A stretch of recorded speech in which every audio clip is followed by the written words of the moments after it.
You ask Tiger to solve. This deals with linear equations with one unknown. The final result is x equals 20/3. Let's solve it step by step. Simplify the expression. Expand the parentheses. Multiply the coefficients. Simplify the arithmetic. Group all constants on the right side of the equation. Add 14 to both sides. Simplify the arithmetic.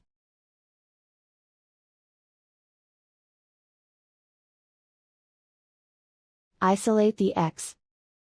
Divide both sides by 3. Simplify the fraction.